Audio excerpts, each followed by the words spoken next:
Hey, Jessica. Okay. So, yeah, I was reading your writing, and this is good. This is good stuff. It's showing a lot of foresight. It's showing you're very conscientious about what's happening in the ad in its relationship with the magazine ad. That's fantastic.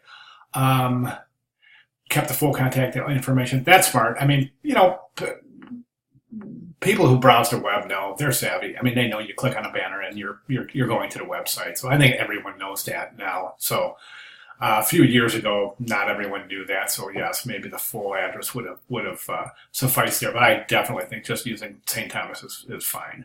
Um, Okay, limited space force me to make a few changes, of course, and that's probably one of the most difficult things about the assignment here is transposing things to a completely different size and format. I think you did a great job.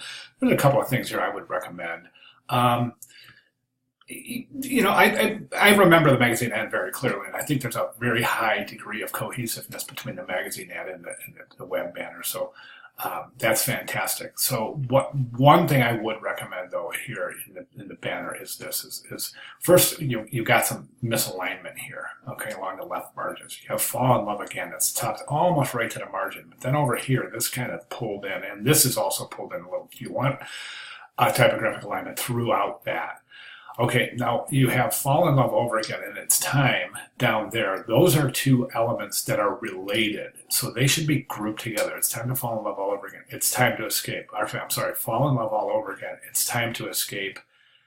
That should be tucked up right under the headline because it's time to escape and reconnect. That has to do with fall in love all over again.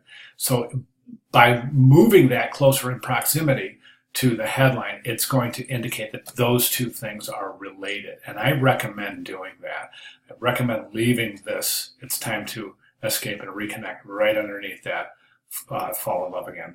Then the call to action. Now, I think the call to action is a little bit large. The type size of the call to action is really large, almost as large as your headline. So there's a little bit of confusion here as to typographic hierarchy.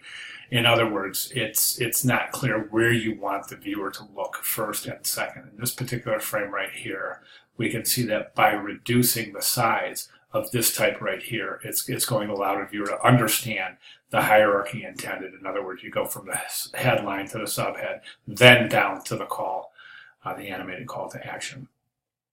Okay, I am noticing that the masked image has not been placed here.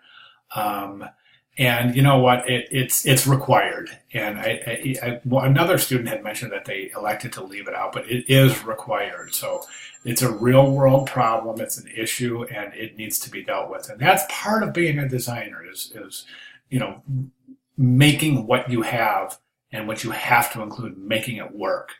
Okay, so we need to see that banner, that masked image from assignment 2-1 in there somewhere. You can always take it out later, but for the objectives here, we need to include it. So keep that in mind. All right, so fantastic job. Those are my recommended changes. I think once those are changed, I think this is going to be a really, really tight ad. Communicated value is going to be outstanding. It is already, but I think it will be improved just with those little minor changes. Okay, great job. Any questions at all, please let me know. Thank you.